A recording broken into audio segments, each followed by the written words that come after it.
arrancamos otra grabación. Como les decíamos, vamos a hacer un pequeñísimo repaso de base de datos NoSQL. Acá tienen también, eso me lo olvidé de decir, también tienen una casilla de Gmail en la cual estamos los tres profes, ¿sí? Entonces, esto tiene este nombre por explotación y administración de base de datos, ¿sí? .unlam@gmail.com. De todas formas, tienen acá nuestros mails. ¿Por qué les pedimos siempre y les insistimos que nos envíen, por favor, las dudas o nos manejemos por ese canal? Porque es una casilla a la cual tenemos acceso a los tres. Entonces nos es más cómodo como para hacer un tracking de una charla y también si el primero que entra es el primero que puede responder. Entonces son bienvenidos a escribirnos en cualquier momento del cuatrimestre por cualquier duda que tengan. Así que bueno, no sé, ahora la idea es ir como en un diálogo con Ale. No sé, Ale, si estás por ahí. Y hacer arrancamos, Estamos. arrancamos con esta diapo.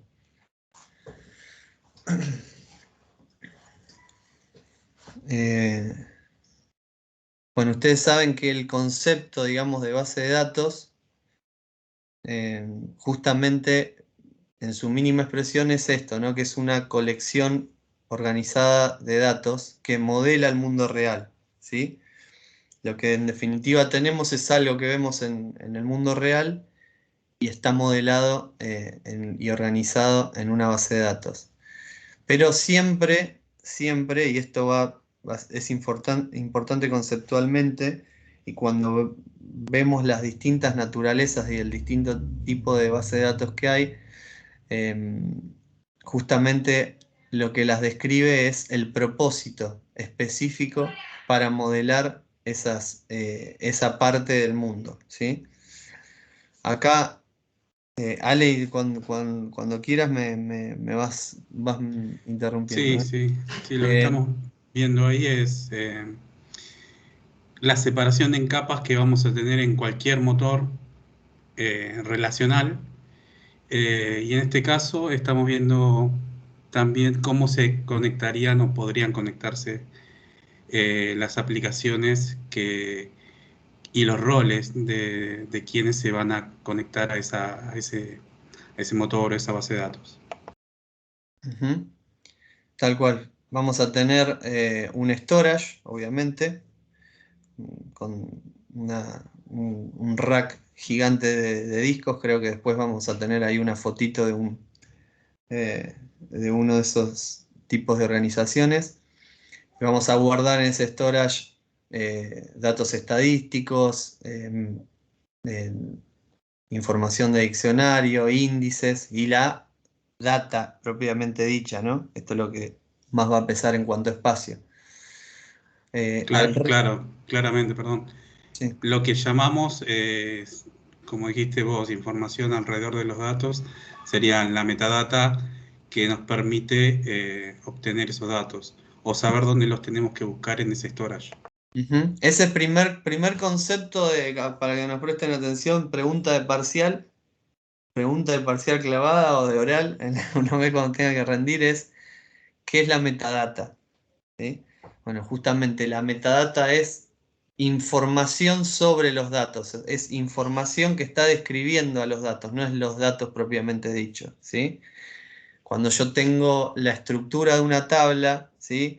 Que digo que va a tener 5 campos y el campo 1 va a ser de tipo entero, el campo 2 va a ser de tipo char, de 10 posiciones, el tipo 3 va a ser un float, lo que fuese.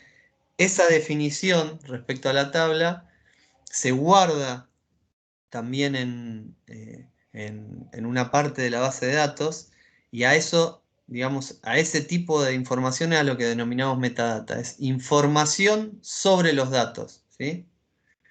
Eh, Así que bien podríamos partir esto que está acá en esos, en los datos y en la información respecto a los datos que es la metadata. Eh, bueno, después acá en las capas, como decía Ale, tenemos un Storage Manager, ¿no? Sí, que en general es eso, justamente, como decías bien, Juancho. Tenemos un lugar donde vamos a almacenar la metadata, los datos sobre los que necesitamos o tenemos un propósito para guardarlo, ¿no? Y luego tendremos procesos que van a ser los que van a estar accediendo y nos van a permitir poder volver a reconstruirlos. Ujú. El pasaje de datos desde que lo tenemos podría ser en una aplicación desktop o una aplicación web, eh, se desagrega o se transforma para luego ser guardado en ese storage. Y de eso se encargan los procesos, los distintos procesos que componen al motor de base de datos. Interpretan, si por decirlo así, esta capa viene a interpretar un lenguaje más parecido al natural, al que nosotros manejamos, usamos, y hace, digamos, el traslado a una parte más física, ¿no? Cuando nosotros, para los que hayan escrito alguna vez una consulta SQL, eh, o hayan manejado cualquier tipo de lenguaje de programación, un lenguaje más parecido al lenguaje natural, siempre hay capas intermedias que traducen hasta, digamos, las capas físicas, ¿no? Que es justamente las capas de acceso al storage, ¿sí? Y como decía también Ale, está orientado a los distintos tipos de rol que yo voy a tener para el uso de esa base de datos, ¿no? Acá están brevemente agrupados, ¿no? Los usuarios nativos, los programadores, ¿sí? Los analistas y los DBA, ¿sí? Van a acceder a distintos tipos de módulos o de software que van a ser entre capas interactivas entre esos usuarios y la base de datos final. ¿Avanzo una diapo, Ale, o querés comentar algo más? No, quería agregar que tenemos ahí las estructuras que se ven ahí son estructuras que nos van a permitir justamente mejorar la velocidad tanto de guardado de los datos como de recuperación de esos datos. Y obviamente está representado por algoritmos optimizados, que es por lo que estamos usando un motor de base de datos y no un file system únicamente. Ujú. Esa también es otro concepto importante el que dice Ale, que siempre subrayamos cuando arrancamos en la primera introducción, en la primera clase. Es la diferencia, y ustedes la van a encontrar cuando vayan a esos videos del año pasado o a las diapositivas del año pasado, porque esta es una nueva versión, ahí van a tener también subrayado eso. ¿Cuál es la diferencia entre un sistema de archivos y una base de datos? ¿Sí? O un DBMS. Eso también lo vamos a ver, pero justamente todas estas capas intermedias eh, hacen que sea bastante diferente, digamos, un sistema de archivos a una base de datos con todos estos utilitarios.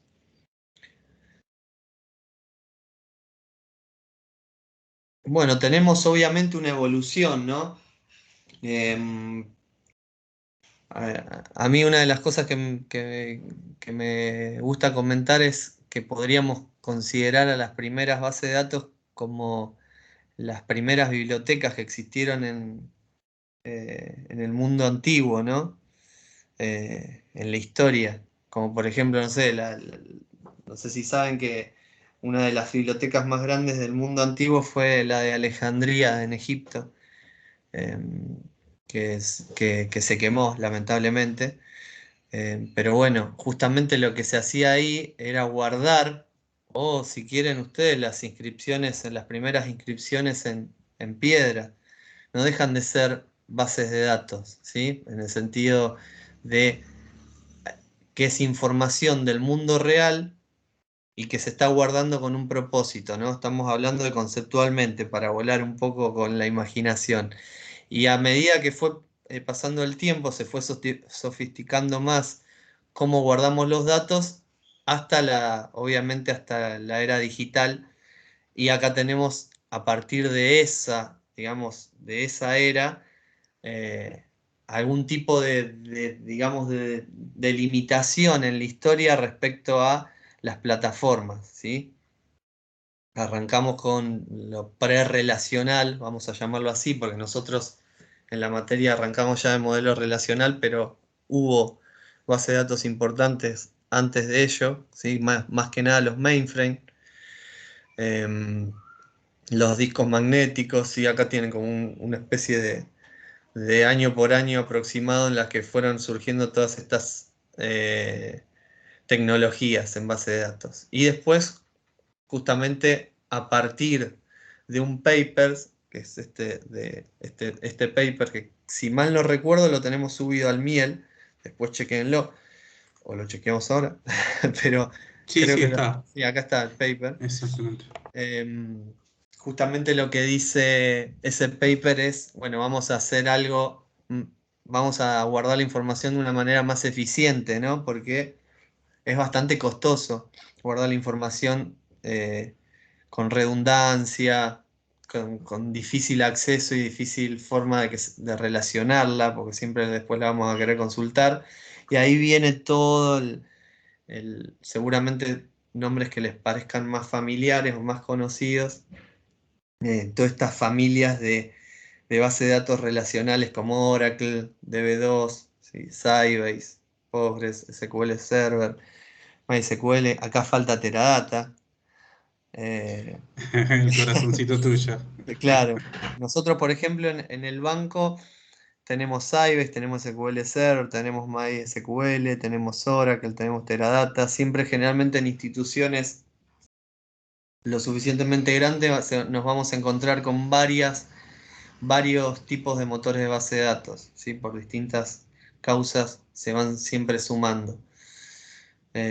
Y después tenemos acá un poquito más cerca en el tiempo la nueva generación, ¿sí? Que viene atado a los conceptos de cloud computing, de big data, de Internet de las cosas, ¿sí? Eh, y todas Sí, las... y Sí. tenemos una mezcla de nombres, porque Ujú, básicamente lo que se quiere enfatizar, digamos, en el gráfico con la tercera revolución es que han aparecido una serie de tecnologías que, que han sido disruptivas respecto de la anterior generación o plataformas con las cuales se, se, eh, perdón, se utilizaba o ujú, se manipulaba los datos. ujú. Por eso hay un concepto ahí que dice MapReduce que tiene que ver con una forma de utilizarla y se usa en algunos tipos de bases de datos no SQL. Ujú. Como esto que hablábamos del propósito, ¿no? De las bases de datos, acá en esta última y nueva generación ya está más orientada a el volumen de la información a la cual estamos hablando, ¿sí? Y ya la posibilidad de, como quien dice, ir a por todo, o sea, guardarnos todo lo que tengamos. O sea, si tengo posibilidad de guardarme, imagínense que ustedes son los dueños de Walmart y tienen la posibilidad de guardar, porque con sensores están monitoreando cómo recorre la gente los hipermercados. Si tienen posibilidad de registrar eso y guardarlo, lo guardamos. Si tienen posibilidad de registrar absolutamente cada clic en un log que que hacen los usuarios en una página web, se guarda. Cualquier cosa que ocurra que pueda ser digitalizada, se digitaliza y se guarda. Después, que se viene el tema, después vemos cómo lo explotamos, cómo le sacamos a esos datos, que son datos, por así decirlo, crudos, si es que le podemos llegar a sacar información, algo que sea beneficioso para la institución o para la organización. Pero en principio ya es esto de la cantidad monstruosa de datos a digitalizar y a guardar en una base de datos, y cómo hacemos para encarar ese tipo de problema con la nueva generación de soluciones de base de datos, ¿no?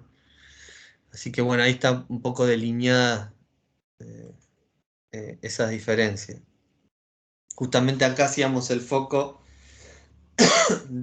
de el crecimiento en cuanto al volumen de datos digitales.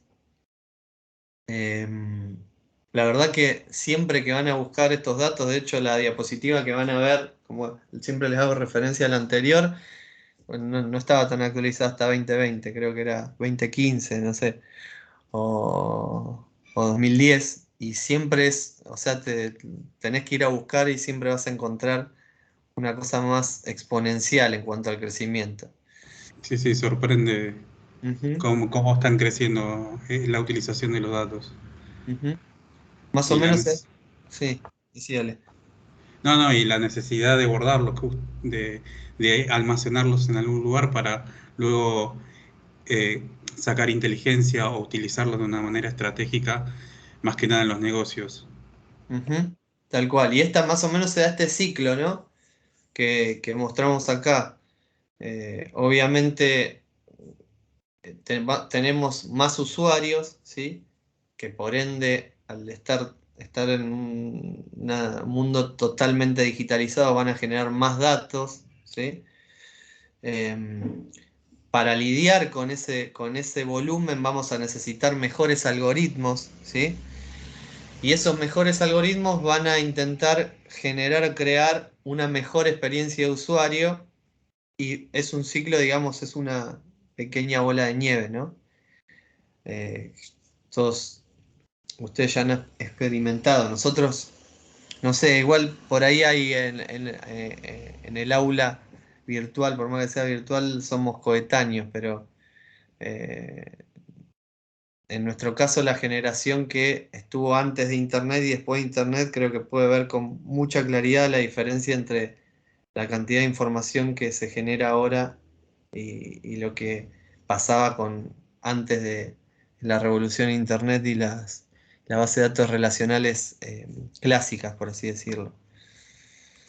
Eh, por eso vienen estos nuevos conceptos, ¿no? Como el concepto de Big Data, que también nosotros hacemos alguna referencia siempre en el Cuatri. Eh, el- obviamente el uso de Internet ya es eh, en un porcentaje muy grande a través de mobile, ¿sí? Lo mismo con el procesamiento de la información, ¿sí? Que también les decíamos que la idea es ver un poquito, aunque sea de mostrarles de qué hablamos cuando hablamos de bases de datos en la nube o cloud computing, ¿sí? La interacción, ¿sí? Las bases de datos y la experiencia de usuario que hacen que los usuarios generen contenido, no es solamente la institución dueña de la base de datos, sino el usuario que tiene una interacción con, con nuestra organización y genera contenido, ¿sí? Bueno, ahí, digamos, podríamos en cada uno de los ítems reparar en por qué surge este nuevo concepto de Big Data. Eh, y Sí, acá que sí, teníamos, sí, perdón, sí, que sería información que se va de la escala normal de utilización, que se va de la escala normal de generación de volumen y de velocidad con la cual se va creando y la variedad también. ujú, Cuando pasa esos límites normales es lo que comenzamos a llamar Big Data. Y ujú, para poder manejar esa Big Data necesitamos cada vez recursos más importantes. Por supuesto que esta misma generación y el almacenamiento se va abaratando con los años y eh, con la velocidad en la cual se... sí, el poder de procesamiento, digamos. Exactamente, Sí, exactamente. sí, sí, es algo que justamente acá el grafiquito lo viene a decir eso, ¿no? Cuando se nos va de algún tipo de parámetro de las capacidades de procesamiento previas normales, ¿sí? En cuanto a tamaño o digamos en la necesidad de cómputo, ya estamos hablando de Big Data. Es algo que es difícil de definir, pero lo que hace complejo, que supuestamente conceptualmente lo que hace que algo se defina como Big Data es si el volumen del cual estamos hablando de la información hace compleja el uso, el storage o el cómputo de la información solamente por el hecho del volumen del cual estamos hablando. Cuando ya entramos en ese tipo de escenario es que podemos decir que estamos eh, hablando de Big Data. A ver si acá también teníamos alguna definición más. Sí, acá mira, acá está bien, bien clarito.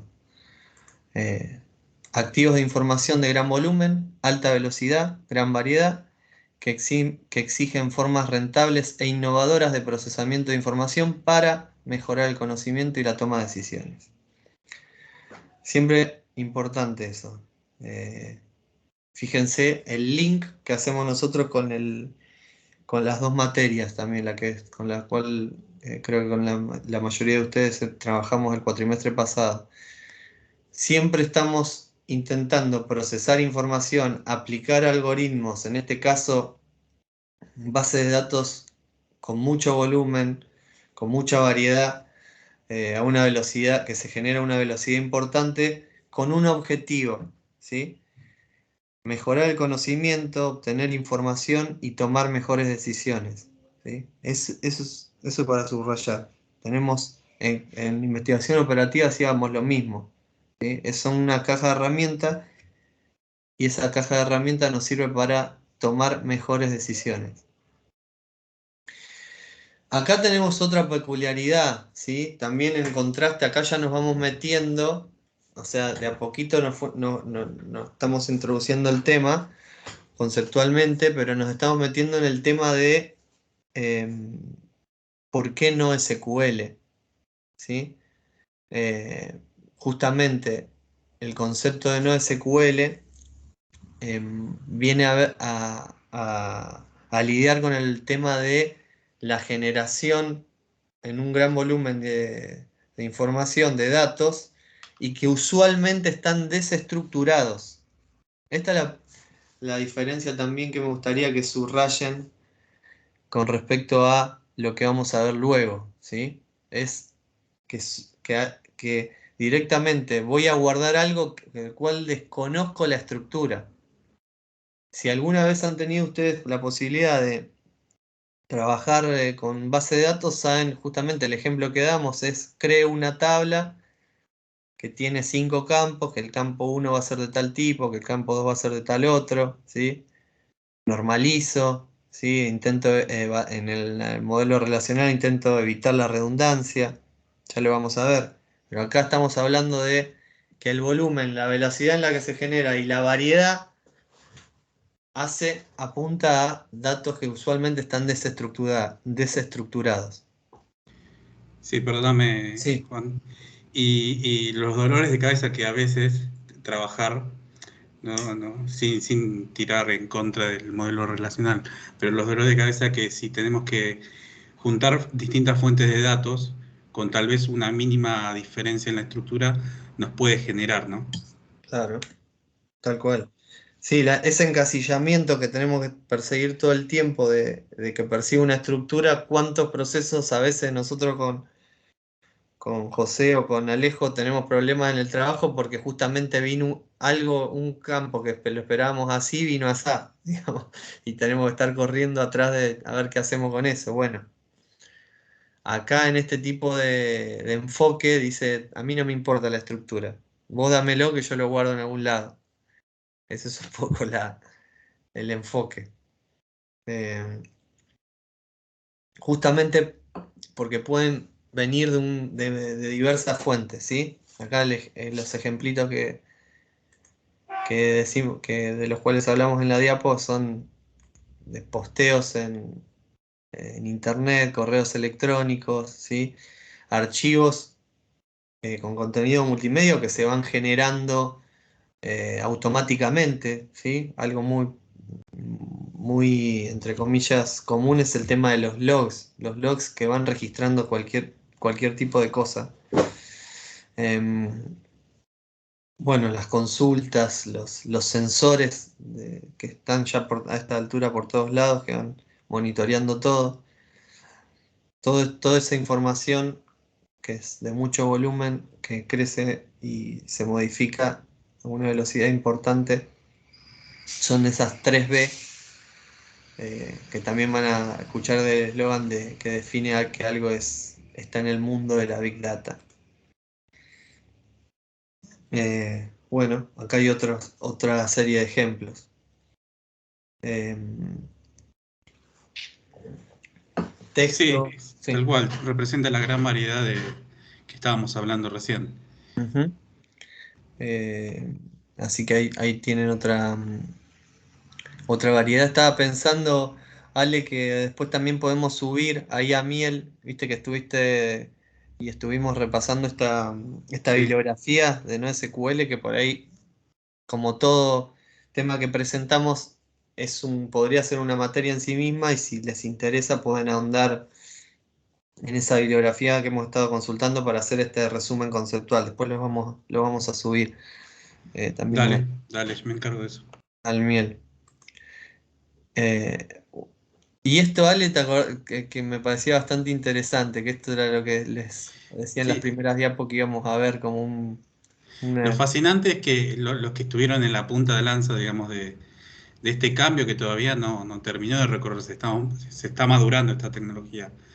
Aproximadamente, si no tengo mal entendido, desde 2009, la necesidad misma que tanto Amazon por la cantidad de información que maneja, usuarios, ventas, etcétera, y Google, que es el buscador que está el mayor usado en el mundo, llevó a que ellos manipulen, transfieran, consulten una cantidad que está dentro de los parámetros de la Big Data y lo llevó a tener que cambiar un poco o romper el paradigma, porque era evidente que el paradigma relacional venía generándole problemáticas, no sé si decir problemáticas, pero sí decir como limitaciones. Claro, casi que les era imposible atacar estos nuevos problemas con las viejas soluciones, digamos, por así decirlo.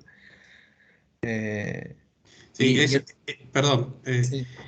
eso que me apuntaste ahí es la forma en la que tuvieron que cambiar una patente que tiene que Ujú, ver con cómo reformularon el concepto de data center para ajustarlo a Google, a lo que significa su forma de manipular los datos. ujú, Después les paso los links. ujú. Eh, no solamente tuvieron que hacer esto, sino que generaron mayormente Google cuatro papers, si no me equivoco, que fueron los que de alguna manera son la base o la idea que llevó a otros a, Ujú. a generar los nuevos motores de base de datos. El Los nuevos, procesamiento distribuido, ¿sí? Nuevos algoritmos como MapReduce también es bastante rupturista, es para ver también. em, y fíjense estas patentes de, bueno, ahora tenemos tantos datos que vamos a ver cómo cómo los guardamos, qué hacemos con el storage, cómo los procesamos de forma distribuida. Y bueno, y obviamente los tipos se patentaron todos. Así que si ustedes construyen algo de esto en alguna de sus habitaciones, les pueden pedir regalías, porque esto está patentado. Así que em, acá, estando ya en esta diapo, no sé si alguno quiere hacer algún comentario, también los invitamos, algún comentario al respecto sí, o si tienen, de su relación exacto. con Big Data, si es que tienen alguna, si es que trabajan con este tipo de problemas, si no, si el mundo por ahí de base de datos en cloud o en este tipo de volumen ustedes no se han topado. Si son usuarios también de algún tipo de estos servicios y cómo se interrelacionan, no sé, también si quieren decir algo son más que bienvenidos. Si no, seguimos, pero nos escuchamos. Ahí tenemos una mano levantada, A Emilio. ver, diga. Eh, Les hago esta consulta desde mi distanciamiento total con el mundo no SQL. Yo trabajo para Rapipago, Ujú, estamos casadísimos con Oracle y ujú, con SQL y con transacciones que tienen un formato preestablecido y sabemos cada campo qué significa. ujú. Yo entiendo la necesidad por ahí de que si vos estás generando un volumen importantísimo de información que tengas que guardarlo sin, sin un formato y que simplemente lo tirás a una base de datos de esto, Ujú. no SQL. Ahora, vos después con esos datos que estás generando tenés que lograr algún tipo de información. Es decir, tenés que procesarlo, tenés que hacer algo con eso. Si vos no sabés qué hay ahí adentro, Tal cual. ¿cómo lo Y ahí, trabajás? Vos no, diste el ejemplo de los logs, por ejemplo, ¿no? sí, sí, Vos dijiste, también cada sistema lo vea como quiere, sí, ¿sí? sí. ¿Vos cómo vas a buscar información ahí adentro? A ver, lo único que Perfecto. es... Juanca, Perfecta Perdón. pregunta y es bueno, a veces este tipo de pregunta o consulta es bueno para bajar el concepto a la tierra, porque si no parece todo muy volado. Y, Juanca, sí. déjame que creo que a pesar de mi estado puedo bajar esto a la tierra. Ah, bueno, Eh, yo ahí en donde trabajo tengo que a veces captar información, ¿sí? De estas clases de logs desestructurados. En líneas generales son JSON, ¿no? Estos JSON vienen con prácticamente toda la información mezclada. O sea, imaginemos que, que un JSON puede venir con ciertos campos, cierta información y cierta información no, puede venir con la información mezclada, etcétera, etcétera. Y lo que nosotros hacemos para la explotación de esta información, lo que para llevarlo a la práctica es de alguna forma hacer un ETL estructurando esa información y trayéndola a Teradata. En Teradata, obviamente, estamos hablando de una base relacional y terminamos estructurando los datos. De esa manera, podemos sacar la información esta desestructurada, ponerla en una base relacional y se puede explotar. Eh, la, Así lo trabajo yo. Lo hacemos con Python, ¿sí? Con Hive, con Impala. Y bueno, la idea también de esta información tan desestructurada, de los logs, estos JSON que vienen, todo eso, es tratar de encontrar, por ejemplo, no sé, yo en mi experiencia me he encontrado con JSON que tienen toda la información mezclada, entonces lo único que pido es que tenga, por ejemplo, un event ID, un ID de evento. Entonces, con ese ID de evento, si yo tengo el ID de evento, no sé, 59, yo sé que no sé, es un alta de comercio, es algo particular, entonces de esa manera yo busco en cada JSON el event ID 59 y en los que encuentro ese event ID lo trato como alta de comercio. Y lo traigo a un Teradata y estructuro la información para que se pueda explotar de forma más rápida. Porque la realidad es que cuando se genera la información, que esto también lo habíamos hablado ahí con Juanca y con Ale, es que muchas veces como la información se genera a tanta velocidad que no es posible guardarla de manera estructurada. Y si bien, por ejemplo, en Internet ustedes, no sé, tienen información de Facebook, ¿cómo se llama? De De Twitter y Twitter. de todas esas páginas, cuando ustedes sacan la información, van a sacar los logs y después de alguna forma ustedes van a analizar esa información en una instancia posterior, ¿sí? Por eso, bueno, el tema de Big Data, de la información desestructurada, y después, bueno, el tema de cómo explotar la información. Así que ahí, no sé si Emilio, te pude llevar a tierra algo de lo que hicimos con algo desestructurado para llevarlo a algo estructurado.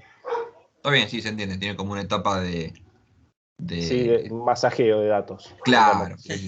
Y lo terminan llevando finalmente a un modelo estructurado para... Sí, ojo que en esto yo, Juanca, desconozco, pero quizás hayan herramientas de explotación, ¿sí? Tipo, no sé si MicroStrategy, pero hayan otras herramientas que puedan lidiar con datos desestructurados. No, sí, es que justamente lo que acá mostramos el ejemplo, ¿no? Imagínense que está. Acá hay, de hecho, la diapositiva que por ahí no la íbamos a repasar, pero vino al ejemplo de José y a la consulta de JSON, ¿no? Que es un tipo de archivo que. Aviso que tenemos un par de chicos que también levantaron la mano. Ah, bueno. De JSON, que es un tipo de archivo de intercambio de información que es el que se usa ahora, ¿no? Y nada, en un momento vos podés estar registrando, como decías vos, en los logs esto, ¿no? Y de repente empezaste a registrar un campo nuevo, ¿no?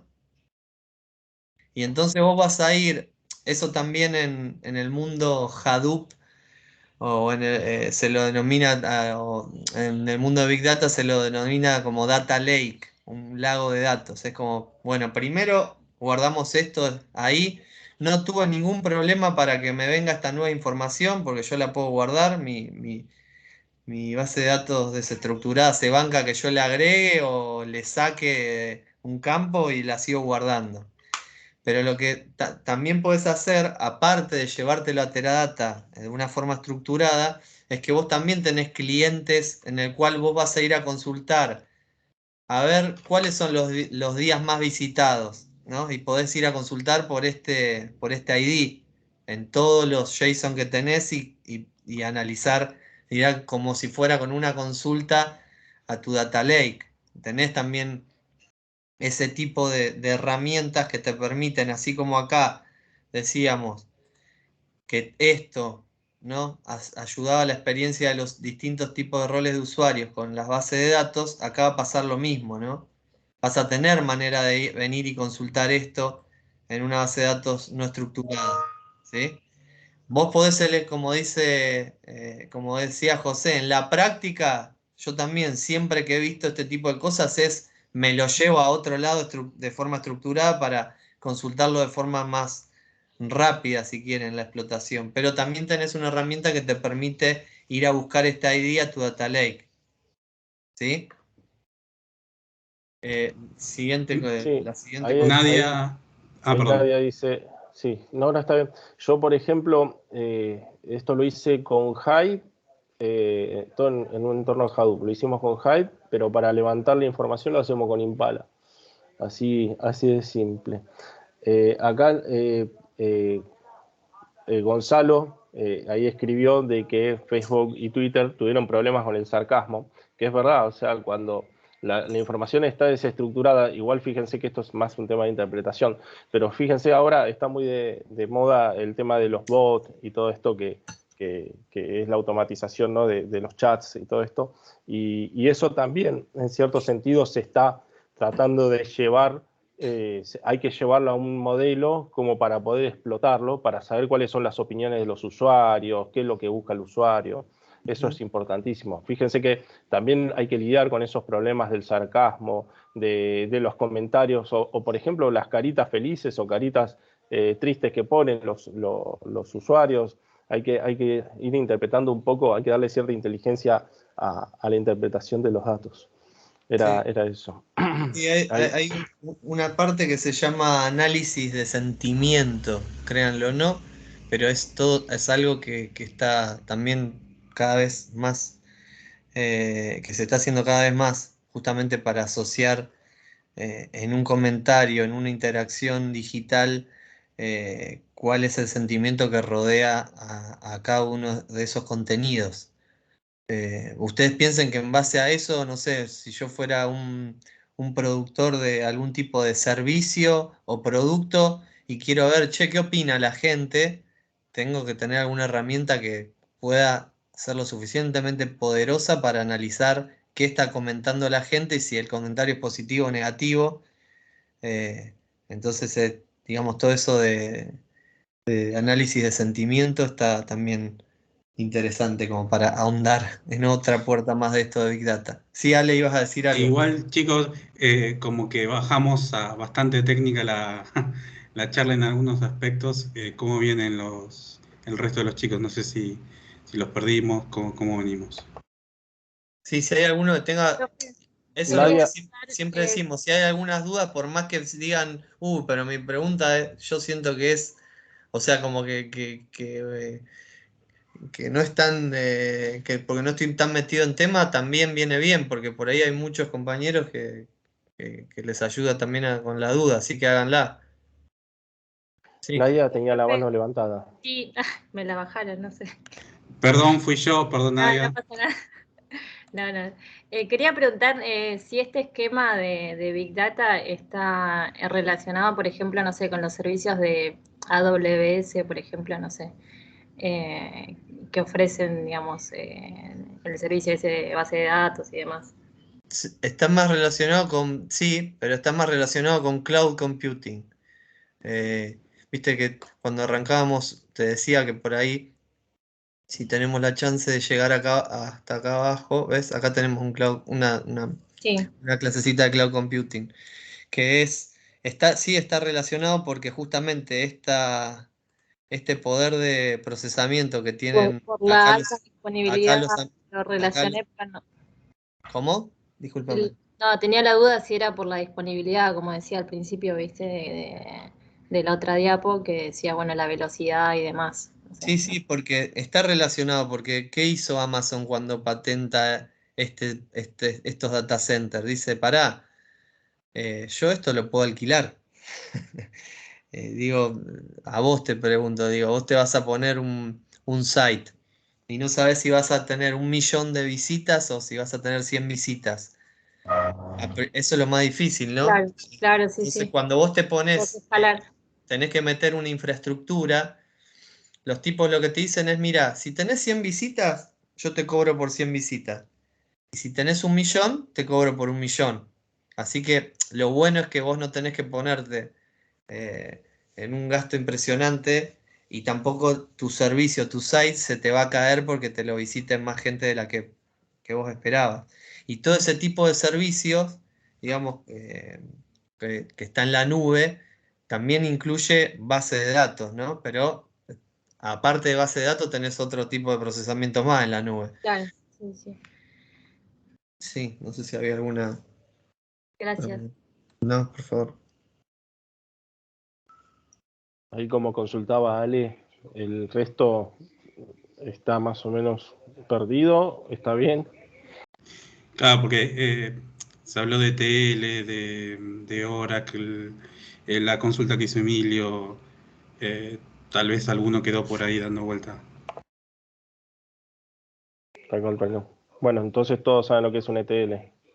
No seas malo. No, igual vamos a tener una clase de TL que igual los vamos a contar. Y después vienen, ya les digo, las clases más estructuradas en cuanto que lo primero que vamos a hacer es ver base de datos relacional y el modelo relacional y el SQL clásico, el álgebra relacional. Tenemos que arrancar por el principio. Pero nos parecía bueno ver todo este tipo de nuevos enfoques en vez de al final, ahora como para engancharlos en la primera clase. Em, si no, para que no sea tan pesado el video, voy a cortarlo ahora y voy a arrancar otro.